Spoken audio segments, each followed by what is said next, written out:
ठाणेकर मालमत्ता करदात्यांसाठी करातील व्याज माफी अभय योजना 31 डिसेंबर 2023 पर्यंत मालमत्ता करावरील 100% व्याज माफ, तसेच 1 जानेवारी ते 15 जानेवारी 2024 या कालावधीमध्ये मालमत्ता करावरील 75% व्याज माफ। त्याचप्रमाणे 16 जानेवारी ते 31 जानेवारी 2024 या कालावधीमध्ये मालमत्ता करावरील 50% व्याज माफ। तरी सदर व्याज माफीच्या अभय योजनेचा ठाणेकर करदात्यांनी लाभ घ्यावा। महानगरपालिकेच्या कोणत्याही संकलन केंद्रावर कर भरण्याची सोय आहे। एटीएम, डेबिट, क्रेडिट कार्डद्वारे कर भरण्याची सुविधा उपलब्ध करून देण्यात आली आहे। सोमवार ते शनिवार या दरम्यान सकाळी 10:30 ते सायंकाळी 5 वाजेपर्यंत संकलन केंद्राची वेळ असून करदात्यांच्या सोयीसाठी रविवारी संकलन केंद्र सकाळी 10:30 ते दुपारी 1:30 वाजेपर्यंत सुरू ठेवण्यात येत आहेत। यासोबतच ठाणे महानगरपालिकेच्या propertytax.thanecity.gov.in या संकेतस्थळावर ऑनलाईन पद्धतीने मालमत्ता कर भरण्याची सुविधा उपलब्ध करून देण्यात आली आहे। तसेच गुगल पे, फोन पे, पेटीएम आणि भीम ॲपद्वारे आपला कर सुलभतेने जमा करू शकता। ठाणे महापालिका क्षेत्रातील सर्व करदात्यांना विनंती आहे की आपण या व्याज माफी अभय योजनेचा जरूर लाभ घ्या आणि आपला मालमत्ता कर लवकरात लवकर महापालिकेमध्ये जमा करून महापालिकेस सहकार्य करा। धन्यवाद। आपली माणसं, आपला देश, पाहत रहा जनादेश। नौपाडा विभागात मंदिर स्वच्छता अभियान। अयोध्येतील श्रीराम मंदिराच्या प्राणप्रतिष्ठा सोहळ्यानिमित्त नौपाडा विभागात प्रत्येक मंदिरात सण उत्सव साजरा करण्यासाठी पूर्वतयारी म्हणून मुख्यमंत्री एकनाथजी शिंदे यांच्या मार्गदर्शनाखाली व नौपाडा विभाग प्रमुख तसेच स्वामी भक्त किरण विष्णू नागती यांच्या पुढाकाराने संस्कार साधना केंद्रातील सेवेकरांनी नौपाडा विभागात मंदिर स्वच्छता अभियानच्या माध्यमातून जास्तीत जास्त मंदिरांची स्वच्छता करण्यात आली। श्रीराम मंदिर भास्कर कॉलनी, नौपाडा संतोषी माता मंदिर ब्राह्मण सोसायटी, श्री हनुमान मंदिर गावडेवाडी, बी केबिन तुळजाभवानी मंदिर सर्व्हिस रोड, श्री साईबाबा मंदिर भांजीवाडी, शंकर मंदिर हिंदू कॉलनी, पंपिंग स्टेशन अशा विविध मंदिराची स्वच्छता या अभियानांतर्गत करण्यात आली। मुख्यमंत्री साहेबांनी कोपिनेश्वर मंदिरामध्ये स्वच्छता अभियानाचा शुभारंभ केला आणि त्यांच्याच आदेशानं आम्ही नौपाडा विभागातील सर्व मंदिरांचं हे जे काय स्वच्छता अभियान आहे, ती मोहीम आहे, ती हातात घेतलेली आहे।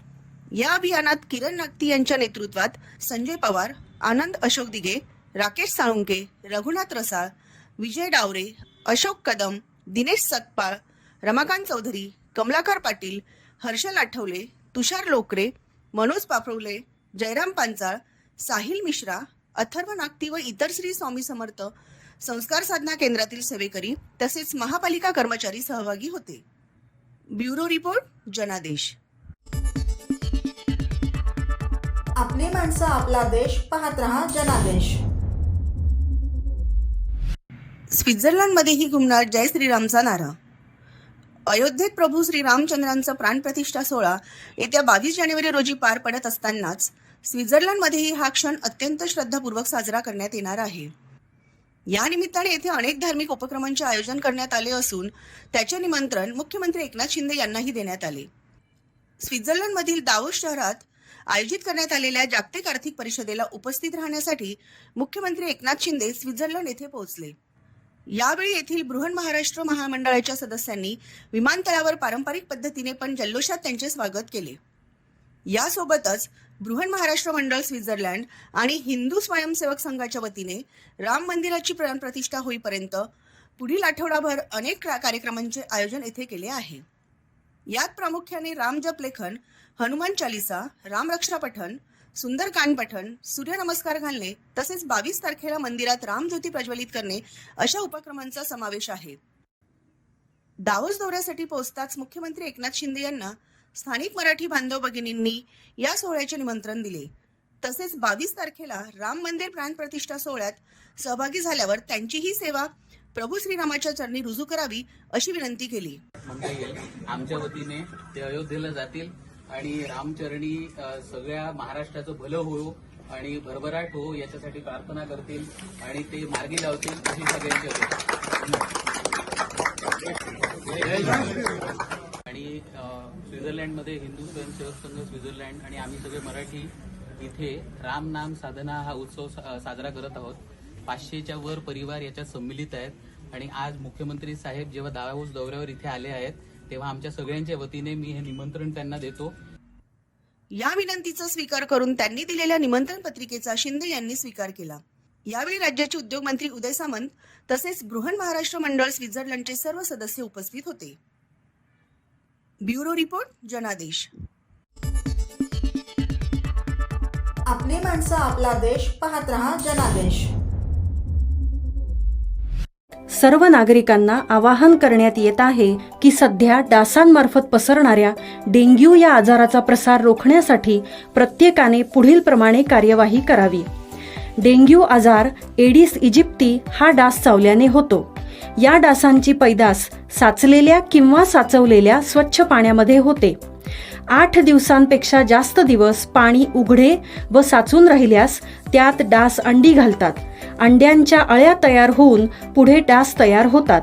यासाठी आपल्या घरातील पाणीसाठे उदाहरणार्थ बॅरल्स, पिंपे, टाक्या, हौद, रांजणे इत्यादी दर आठवड्याला रिकामे करून घासून पुसून कोरडे करून पुन्हा भरावे. 1 दिवस कोरडा दिवस म्हणून पाळावा. पाणी साठ्यांना घट्ट झाकणे बसवावीत किंवा जुनी साडी, चादर, धोतर यांनी बांधून झाकून ठेवावीत म्हणजे डास त्यात जाऊन अंडी घालणार नाहीत. घराच्या गच्चीवर, आजूबाजूला, अंगणात कोठेही पाणी साचू देऊ नये. भंगार सामान उघड्यावर टाकू नये. उदाहरणार्थ टायर्स, प्लास्टिक सामान, कुंड्या, टाकाऊ वस्तू इत्यादी. अशा सामानात पावसाचे पाणी साठून त्यात डेंग्यूच्या डासांची पैदास होते. घरातील कूलर्स, फ्रीजच्या पाठीमागील ट्रे हे देखील वेळोवेळी कोरडे करावेत. लक्षात ठेवा, नुसत्या फवारणीने डास घनता कमी होत नाही, तर त्यासाठी डास पैदास ठिकाणे नष्ट करणे ही आपल्या सर्वांची जबाबदारी आहे. कोणताही ताप अंगावर न काढता जवळच्या शासकीय रुग्णालयात मोफत औषधोपचार घ्या. अशा प्रकारे नागरिकांनी सहकार्य केल्यास डेंग्यूचा प्रसार रोखणे सहज शक्य आहे.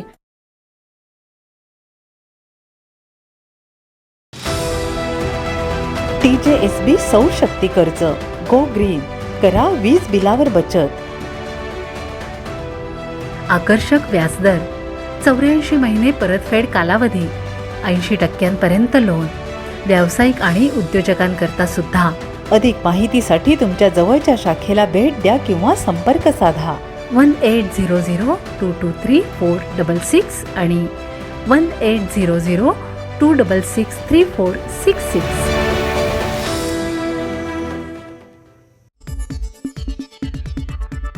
आपली माणसं आपला देश पाहत रहा जनादेश.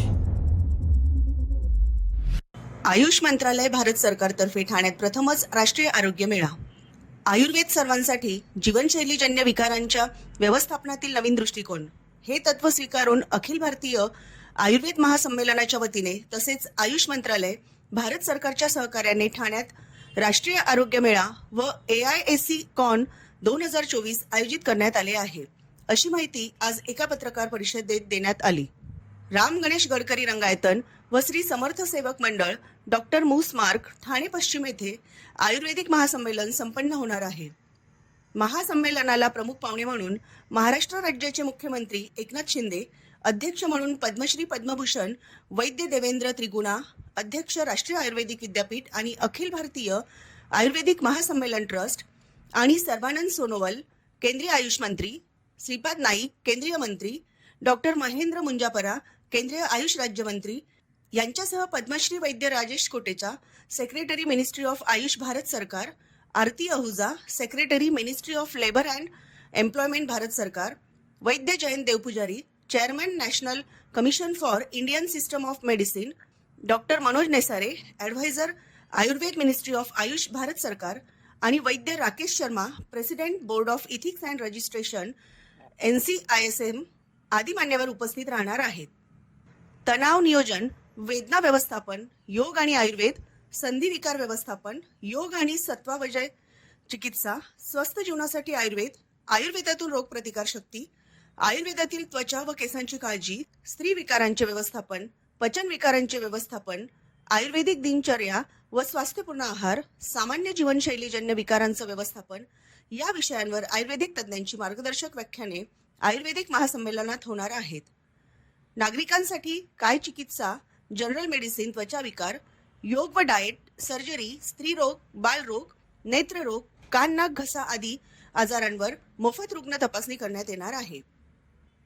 आयुर्वेदिक सल्ला देण्यात येणार असून ओपीडी सुद्धा उपलब्ध असणार आहे. आयुर्वेदिक तज्ज्ञांमार्फत ही तपासणी विनामूल्य केली जाणार आहे. तसेच येथील मैदानात 55 नामांकित आयुर्वेदिक औषधांचे स्टॉल्स असतील, जे नागरिकांना सवलतीच्या दरात आयुर्वेदिक औषध उपलब्ध करून देतील. तरी सर्वांनी या सुवर्ण संधीचा जरूर लाभ घ्यावा असे आवाहन करण्यात आले आहे. आयुष मंत्रालय दिल्ली आणि अखिल भारतीय आयुर्वेद महासंमेलन यांच्या वतीने ठाण्यामध्ये आयुर्वेद मेळावा आयोजित करण्यात आलेला आहे. आयुर्वेद मेळाव्यामध्ये 2 प्रकारच्या गोष्टी घडणार आहेत. एक म्हणजे सर्व आयुष डॉक्टरांसाठी विविध प्रकारची व्याख्यानं आणि मार्गदर्शनपर इतर गोष्टींचा आम्ही ओहापोह करणार आहोत. त्यासाठी गडकरी रंगायतन इथे 19, 20, 21 अशा प्रकारे 3 दिवस सेमिनार्स आयोजित केली जाणार आहेत. आणि त्याच्याबरोबरच समोर शिवसमर्थ शाळेचं जे पटांगण आहे तिथे भव्य आयुर्वेद मेळावा आयोजित करण्यात आलेला आहे. आयुर्वेद मेळाव्याचं उद्दिष्ट असं आहे की सर्वसामान्य जनतेपर्यंत आयुर्वेद कसा पोचला जाईल. तसं मी प्रसारमाध्यमांना पुन्हा सांगू इच्छिते की आयुर्वेद चिकित्सा ही सगळं काही झाल्यानंतर, सगळ्या आजारावरचे सगळे उपाय थकल्यानंतर शेवटचा उपाय म्हणून तिच्याकडे बघितलं जातं. तशी न राहता प्रथम उपचार पद्धती म्हणून लोकांनी त्याकडे पाहावं आणि त्यासाठी आमचा आटोकाट प्रयत्न राहणार आहे. आणि तो प्रयत्न करण्यासाठी आम्ही ही आयुर्वेद मेळावा आयोजित केलेला आहे. त्याकरिता समर्थक शाळेच्या ग्राउंडवरती वेगवेगळ्या प्रकारची म्हणजे कायचिकित्सा म्हणा, सामान्य आजार, त्वचा विकार, बालरोग, गर्भिणी परिचर्या अशा विविध प्रकारच्या जे विषय आहेत आपले, ज्याला तुम्ही गायनेकोलॉजी, सर्जिकल आणि मेडिसिन किंवा पीडियाट्रिक असे तुम्ही विभाजन करता, तशी वेगवेगळ्या प्रकारची क्लिनिक्स तिकडे असणार आहेत. त्यामधले आयुर्वेदातील तज्ज्ञ डॉक्टर वारंवार दिवसभर सकाळी 9 ते संध्याकाळी 5 या वेळामध्ये निःशुल्क सेवा देणार आहेत, रुग्ण सेवा देणार आहेत. आणि त्यासाठी जी औषध योजना केली जाईल ती औषध योजना सुद्धा तुम्हाला अतिशय माफक दरामध्ये तिथेच ग्राउंडवरतीच वेगवेगळ्या औषधी कंपन्यांचे स्टॉल्स आम्ही उपलब्ध करून दिलेले आहेत, तिथे मिळणार आहे.